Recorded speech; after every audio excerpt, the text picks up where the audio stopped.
Hi, Steve Stolberg here with pinup number 49, made in Kuala Lumpur, January 2018. If you hear some noise in the background, it's my air conditioning, and it could also be the neighbors above drilling. They've been drilling and jackhammering since November, sadly. But very well. This one started many years ago with a challenge on CG Talk, so CG Society was called back then. Since I was a moderator there, I couldn't join the challenge, but I was still inspired to make some sketches. And this was one of them, or this idea was one of several ideas that I pursued.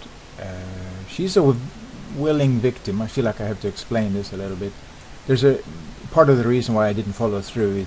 It's a bit.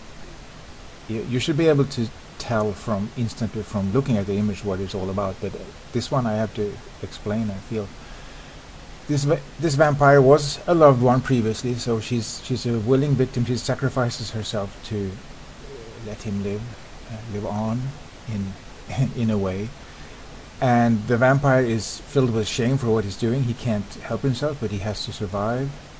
And so she's kind of keeping him hidden away in the household. Victorian times, I would imagine this would be even more troublesome. And this is the final one of this. But I didn't follow through with it.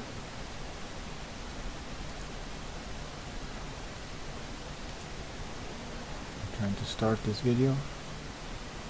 I wasn't happy with those sketches and abandoned it. Fast forward a decade, I came across the old sketches and I was inspired to try again. Some with the same purpley dark interior of a Victorian middle-class sitting room. Same young girl, but with a different pose, you'll see, and with more bloodsuckers added. So in this one, there's not these complex emotions going on like shame and sacrifice and all that stuff. It's just basic survival instincts and fear and good versus evil, basically. More of a simple scene, more of a simple setting here. So I think it works a little better anyway. We'll see when we get to the end. I put some objects in the foreground as well, which I didn't have in the original sketch. There's a teapot and some dead roses. That's going to be. They are there for depth and for setting the scene. The hot tea. Typically, for me, that's typically British and Victorian. And for symbolism, the dead roses. Also for the visual rhythm. Notice how the teapot kind of echoes the pose of the woman a little bit. She's not a teapot shape, but her arm out like this kind of echoes the spout. Or you could see this arm as the spout, maybe. Here's a vampire. These vampires look a little bit like zombies. I couldn't decide. I just wanted them to look really horrific. And also in the beginning I have some revealing more skin there, as I normally do, because I do pinups. But later on, right at the end there, I added on some more clothing. I pulled the skirt down a bit, which seemed to work better with the composition,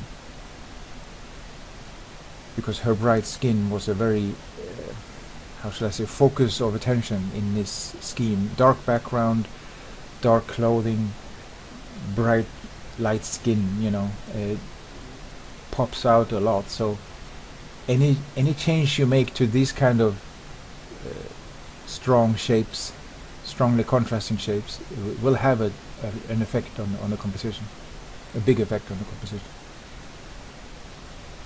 And so you got to be extra careful with what those shapes are.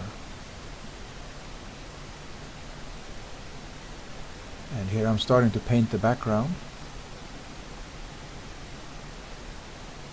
I'm going for a room that feels a little claustrophobic. So much clutter, heavy carpets, heavy curtains, that sound gets muffled. I'm trying to add a little bit of a layer of dust in the air, not too much, not unrealistic, but I want it to be a little bit stifling, this room. The windows are closed, maybe double glazed, you know, small windows. The only source of light is the window, the rest is darkness. I imagine this struggle to be almost silent also. She's done screaming, she's about to give up. Perhaps she's already given up. She's just kind of looking at the barely visible blue sky over on the left one last time. Yeah, it's a dramatic picture. I want it to be a dramatic picture. I don't know if it is. I don't know if I succeeded, but that's my goal anyway. And this kind of purpley brown, I don't know, that's how I see this kind of dark Victorian space. And of course the daylight coming in through the window will be somewhat cooler, and everything else will inside the room is a little bit warmer. Now I started on the clothing. I blocked out the shape as I usually do. Create a silhouette and lock the transparency of that layer here. You see here the sketches on top here, foreground, the girl, and the background. There'll be more layers later. So right now I'm laying down some rough colors, skin color and clothing color. Actually most of this layer is going to be this dark brown shade, sorry.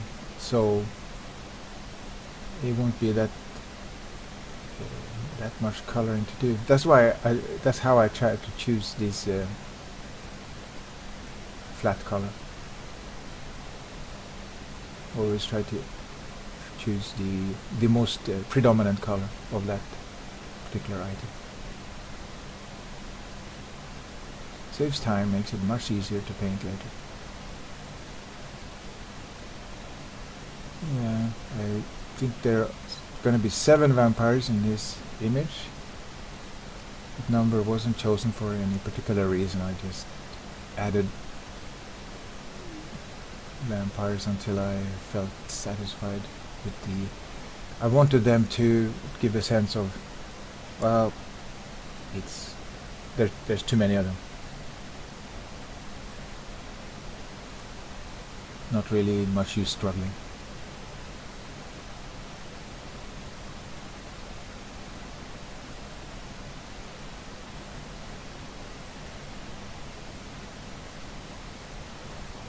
Now if you zoom out on this picture here, you will notice how it's actually very similar. As a thumbnail, you probably wouldn't see much difference between this and the finished version. But yeah, that's slightly frustrating for the artist, because there's a lot of details. When you zoom into this one, there's a lot of subtle detailing going on here, which is probably quite boring to look at also as it's happening. I try to speed this up as much as possible, but it's I'd have to run it through the software twice, I think, to be able to speed it up any more than this. Well, I guess I could do that. Could try that next time.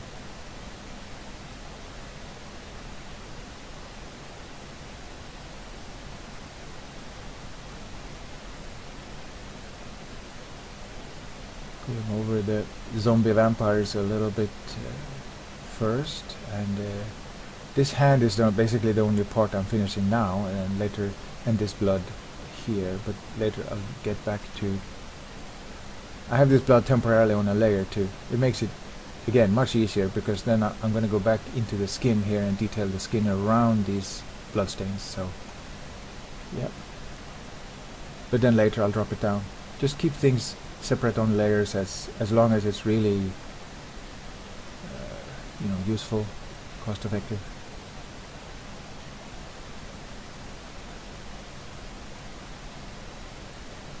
Maybe I can skip forward a bit here.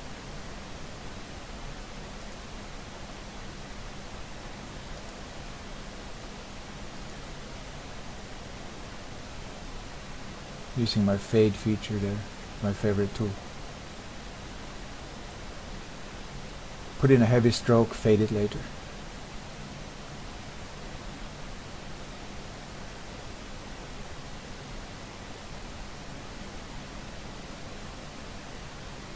More detailing. Victorian fashion, trying to get that right.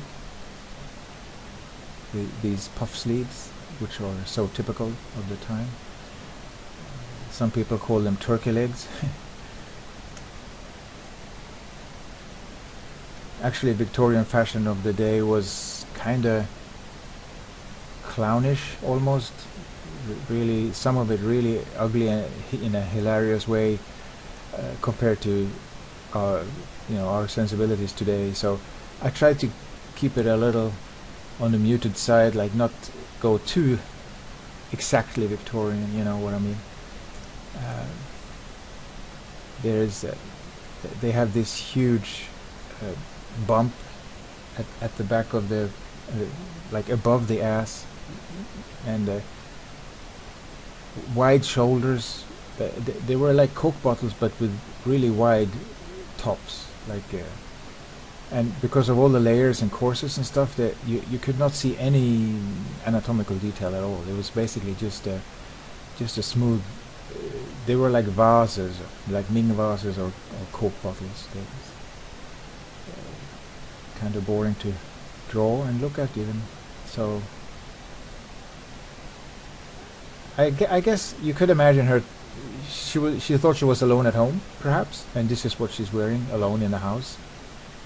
It's sort of like when we walk around our houses in our pajamas and slippers. I don't know. Yeah, because when they went out, when the middle class ladies went out on town, they would have way more layers on the skirts, you know.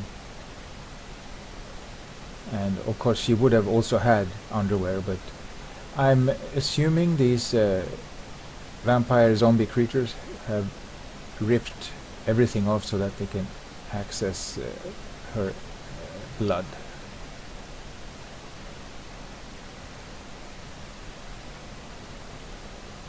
I guess them crawling on the ground, for them it was easier to reach the legs. I guess. I keep saying I guess. I haven't really thought this through yet. I'm thinking about it right now, and it seems likely. Yeah, they're weak. They're kind of weakish. Maybe stronger than her, but they're not that strong. So there's 7 of them too. So they got a hold of her.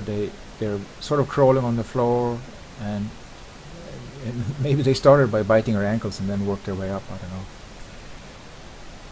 But yeah, the corset would be really difficult for them to get through. I also just realized I can jump ahead a little bit here. I'm just finishing the hand here right now. But see, yeah, it's looking pretty finished already. But we need more clutter. We need more stuff in the background. So here comes some like a golden plate or something, which is fun to do. And notice here, at first I'm doing it like unobstructed by atmosphere at first, and then later I'll sort of fade it into, I'll set it into the background by raising the opacity, or I think rather in this case I just lowered I went to my brightness saturation hue tool and fiddled with the saturation and the value until it looked like it was sitting properly in the background. Because this is 100% bright gold, which wouldn't even be fitting in the foreground in this image, because the foreground is dark. Everything in the foreground is very shadowy and dark, and that's on purpose. It's to keep the sensation of depth, and by doing that you'll notice me putting very dark darks in the foreground, and doing that without robbing, because the focus is over here. The focus is supposed to be over here anyway. That's my thinking. And the window, her face, and this area where they're biting and holding her. Those are the 3 main focuses. And I didn't want the teapot to sort of take away anything of that. You have to choose carefully which points are gonna be dominating for attention. Now I'm doing gold. Uh, the main color of the pot is blue. It's blue enamel, or whatever you call it, porcelain, blue, dark blue porcelain, or who knows, light blue porcelain, medium blue, but it's dark now because it's in shadow. But then the gold has a tendency to glint more, so, but also since it's a metal, the gold will go more from darker to lighter.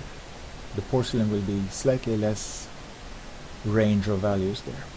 You'll see. Right now the porcelain is flat blue, the gold is flat dark brown, and I'm just putting all this on a layer, which later I'll drop down. But for now it's on a layer, make it easier to paint.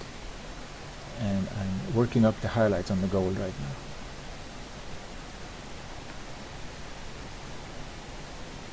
This is actually fun. Painting two materials side by side like this on the same object like this, especially when one of them is a metal, it's quite a lot of fun.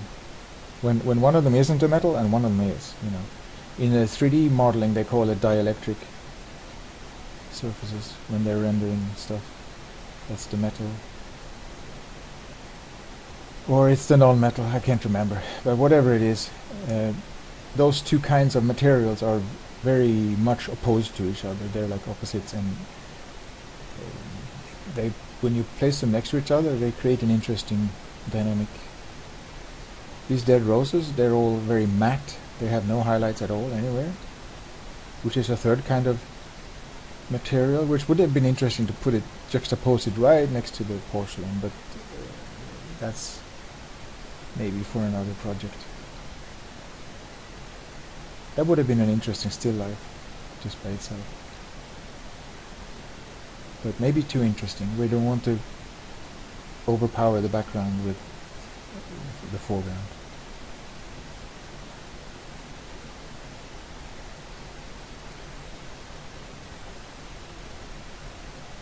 Okay, jump a little bit.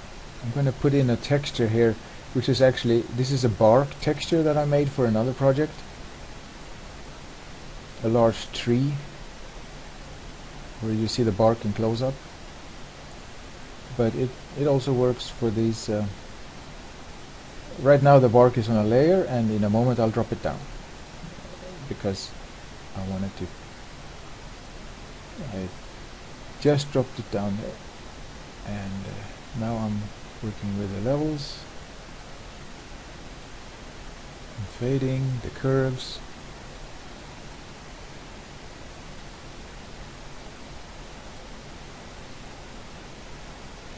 And later I went in and did some judicial smudging here and there on those roses.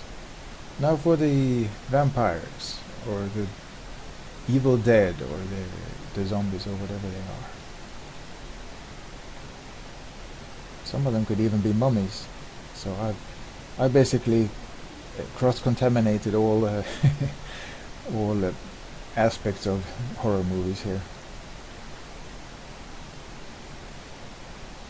Mummified vampire zombies from space. You can jump a little bit. There's a, yeah. Reshaping it a bit.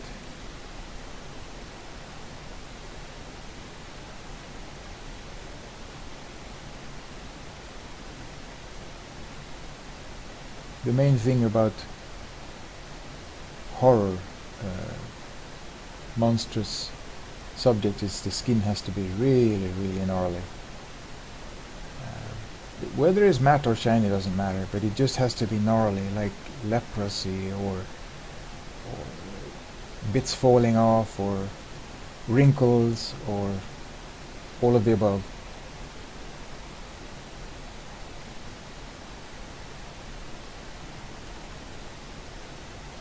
As far away from smooth, clear skin as you can imagine and get. See, even here, it's all in the details with gnarliness. You gotta introduce folds everywhere. Folds and bumps which catch the light like this. Of course the teeth are important, but they're not crucial. You could make a creature look horrific without these teeth, without any kind of teeth. It's basically eyes or lack of eyes and gnarly skin, rough skin, or whatever it has instead of skin. Even these torn, this could be bandages or torn clothing, or flesh, same thing. Once it reaches a certain age, it doesn't matter what material it is, it looks much the same. Here I got rid of my painted steam and I'm adding a photograph of steam here.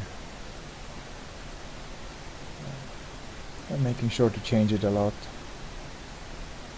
to fit it in there, and actually it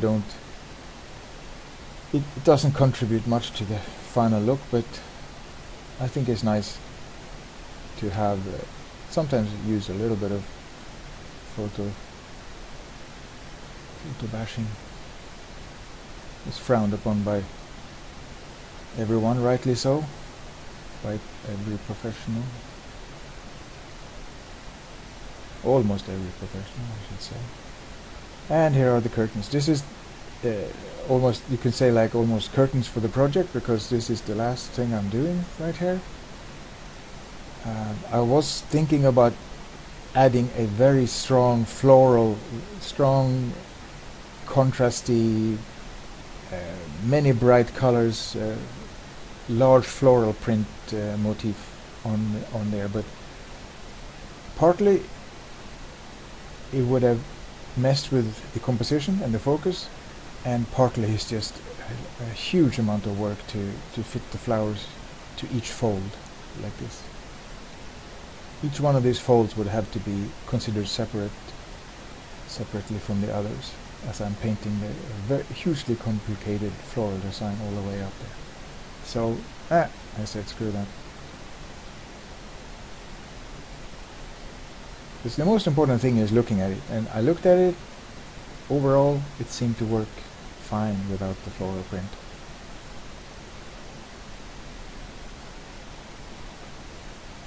Just detailing, shading. This material is also not shiny, so you gotta watch out and not make it too bright in the highlights.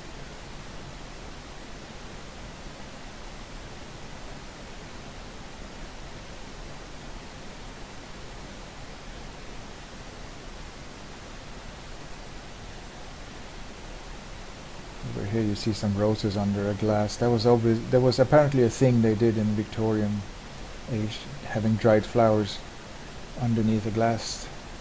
Yeah, it's done. I hope you like it. Thanks for your support and see you next month. Bye.